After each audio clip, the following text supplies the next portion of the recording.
Olá, seja bem-vindo para mais este vídeo e hoje vou falar um pouco a respeito do conhecimento bíblico. Sim, algo que parece ser tão ignorado pela maioria, principalmente até por pessoas religiosas, mas não sabe a importância que ter o conhecimento bíblico é importante para si. Antes, porém, quero pedir que, por favor, possam se inscrever no canal, deixar seu like, seu comentário sobre qualquer assunto que você desejar, ok? Então, vamos lá.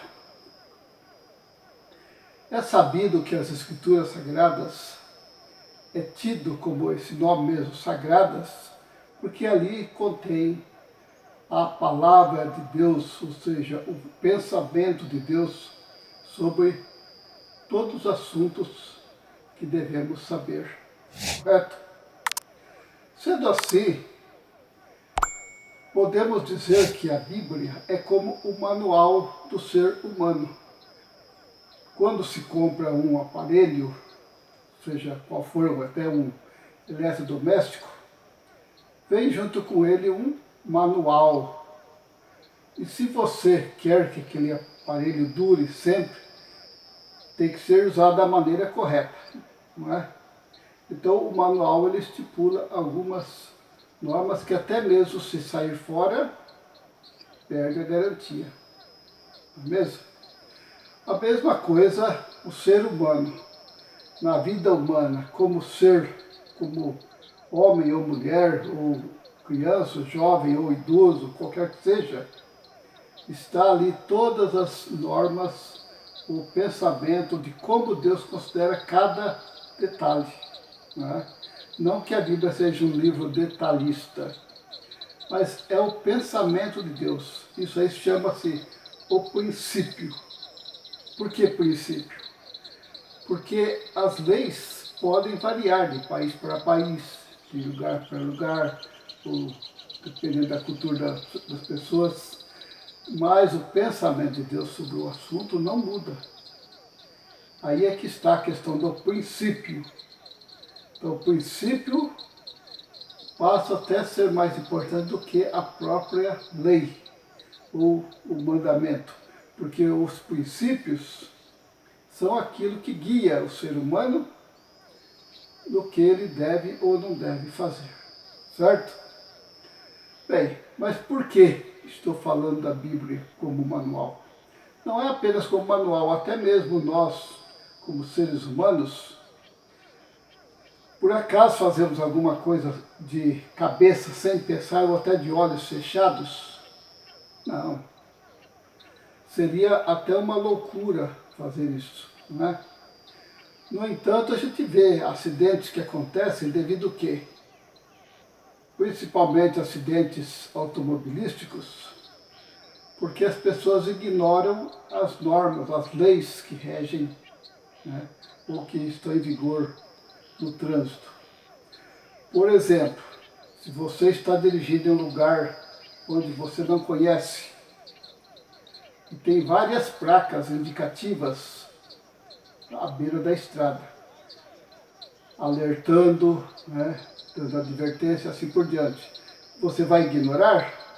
Talvez a estrada ela termina abruptamente, ou talvez termina de uma maneira que você não esperava.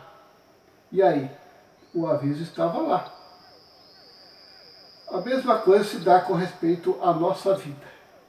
Quando Deus diz para ler a palavra dele, lá no Salmos 1 e 1, que feliz o homem que lê a palavra dia e noite, quer dizer, com frequência ou de uma maneira mais regular, então ele vai ser uma pessoa feliz. Mas quando ignora, aí é diferente. Então Deus não é obrigado a proteger quem desobedece às leis dele. Podemos dizer também que quando a gente vai falar sobre um assunto, seja qual for o assunto, qualquer assunto. Política, futebol, economia ou medicina, qualquer assunto. Se a gente não tem base para aquilo, se a gente não estudou, a gente talvez precisa recorrer a algumas fontes, não é mesmo? Fontes de alguns especialistas. As fontes que eu digo são o que eles escreveram ou falaram sobre o assunto. Então são os argumentos que a gente usa. Os argumentos em qualquer assunto, você tem que ter ou conhecer a causa ou ter uma referência. E no caso dos mandamentos de Deus, a mesma coisa. Quando a pessoa ela sabe de um assunto, ela fala sobre aquilo. Mas quando não sabe, ela até corre o risco de morte. Por quê? Imagine se você compra um remédio, chega em casa e vai tomando ele. Não. Será que o farmacêutico, o balconista, não entregou-lhe o remédio errado? Você olhou se o remédio era mesmo aquele que você deveria tomar? Então precisa prestar atenção, não é? Aí é um caso realmente de vida e morte até. Mesma coisa se dá com a Bíblia. Se você faz algo e não está prestando atenção no que o fabricante disse ou a autoridade disse, você está incorrendo um risco mesmo. Com respeito à Bíblia também, é preciso a gente entender, porque a Bíblia, apesar de ser um livro grande, tem gente que lê livro de mais de 1000 páginas, então a Bíblia é um livro de ser fácil, mas não é como um livro qualquer. Como estou dizendo, você precisa saber os pensamentos de Deus sobre o assunto. E aí tem que ter uma visão geral sobre a Bíblia, não é mesmo? É por isso que às vezes as pessoas dizem, mas a Bíblia foi alterada ao longo do tempo, as palavras mudaram os sentidos. Claro que sim. No entanto, o pensamento de Deus continua ali, sim. Isso não foi alterado. Mesmo quando traduz de uma língua para outra, embora perca alguns detalhes, mas são insignificantes. O importante, o teor da mensagem, está ali, sim. Mesmo. Bem, pensando nisso, precisamos também ter ciência de que hoje as pessoas não estão mais, já perderam o hábito mesmo até de ler outras coisas. Imagina ler a Bíblia. Tem gente que, como mencionei agora em pouco, não lê nem bula de remédio. Essa é a verdade. E aí, o que esperar de uma pessoa que não lê? É difícil, não é mesmo?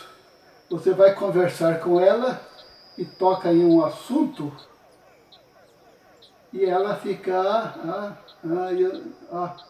quer dizer, até passa a concordar com tudo aquilo que você diz ou alguém diz, porque acha que a palavra da pessoa tem mais peso do que aquilo que está escrito, quando ele sabe que não é verdade.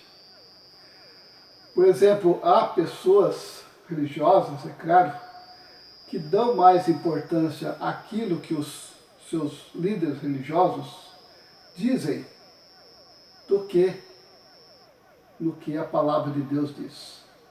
Às vezes eles dizem que teve uma revelação divina e as pessoas acreditam. Claro que é direito de cada um acreditar ou não acreditar, mas aquilo que Deus tinha para revelar já foi revelado. E aliás, o último livro que foi escrito pelo apóstolo João, o último dos apóstolos que morreu, o livro de Apocalipse, já tem o seu significado em grego, que quer dizer revelação. Então, se há uma revelação, por que esperar que Deus fosse revelar em uma igreja e outra coisa para outra pessoa em outra igreja, se o Espírito Santo é o mesmo, não é? mas a Bíblia sabemos que é a palavra de Deus. Outra importância de se conhecer a Bíblia é ter argumentos. Por quê? Quem conhece, lógico, quem conhece de qualquer atividade, ele pode falar com autoridade até, né? Não, isso e é isso mesmo. Porque ele já conheceu, já sabe, a não ser que houve alguma novidade aí, alguma coisa diferente que aperfeiçoou, mas caso contrário, tudo continua, né? Então ele tem aquela autoridade para dizer. Quando se vai falar com outra pessoa sobre a Bíblia, é importante também ter esta convicção. Por quê? É o mandamento de Deus, sabia? Porque o próprio apóstolo Pedro, ele escrevendo na sua primeira carta, no capítulo 3 e o versículo 15, ele diz o seguinte: antes, santificai ao Senhor Deus em vossos corações e estais sempre preparados para responder com mansidão e temor a qualquer que vos pedir a razão da esperança que há em vós. Conforme o texto de 1 Pedro 3,15, que dá para entender ali? Para a pessoa estar sempre preparada para responder a quem quer que seja sobre a esperança que a pessoa tem, ou sobre aquilo que ela acredita. E ainda por cima ele diz, com mansidão e temor. Isso na Bíblia Almeida está dizendo assim, mas tem outras traduções que dizem de outra maneira, para responder com brandura e profundo respeito, ou outro sentido que você achar melhor, é esse mesmo. Porque se a pessoa ela quer ouvir algo de você sobre a Bíblia, espera que você tenha essas qualidades, que principalmente são as qualidades do Espírito Santo, não é? Então você vai ter autodomínio, vai ter a brandura, a mansidão, que é a mesma coisa, e vai ter também o respeito ou o temor para não dar, vamos dizer assim, o mau parecer sobre aquilo que Jesus Cristo ensinou. Porque ele ensinava com essas qualidades. Então note que não é difícil a pessoa ter isso, mas para isso é importante devido ao quê? Para a pessoa não ficar nervosa, irritada. Está escrito ali como Jesus frequentemente citava as Escrituras para os fariseus, para as pessoas em geral. Então ele perguntava, não leste o que está escrito? Então a mesma coisa nós podemos dizer o mesmo. Mas qual outro motivo de ler a Bíblia? Eu tenho abrangido aqui muito sobre a respeito das famílias. Como que as famílias podem ser bem orientadas pelos pais, né? Mas não é só por palavras, é por exemplo. Porque os exemplos falam mais alto do que palavras. Se o filho nunca viu o pai pegar a Bíblia, né, e ler, ele vai falar, por que eu vou ler? Meu pai não lê, minha mãe não lê, né? E hoje é tão fácil ler, porque assim, até no celular pode ter a Bíblia. Só que eu duvido que alguém tenha a Bíblia no seu celular. Se tiver, parabéns. Porque a Bíblia no celular é um aplicativo que não custa nada e você pode consultar de uma maneira até mais prática do que na Bíblia em papel. Embora muitas pessoas dão mais valor ao que está escrito nas Bíblias impressas, papel, do que na Bíblia digital. Mas, de qualquer forma, ambas são válidas. Então, espero que tenham entendido a razão, a importância de se ler e conhecer a Bíblia, e ainda vou continuar abrangendo mais para o futuro outros assuntos referentes a este. Quero agradecer por sua atenção, espero mais uma vez que se inscreva no canal, deixe seu comentário e também deixe o seu like, e eu fico muito contente com isso, certo? Então, te agradeço pela atenção, espero para o próximo vídeo. E até lá, o meu muito obrigado.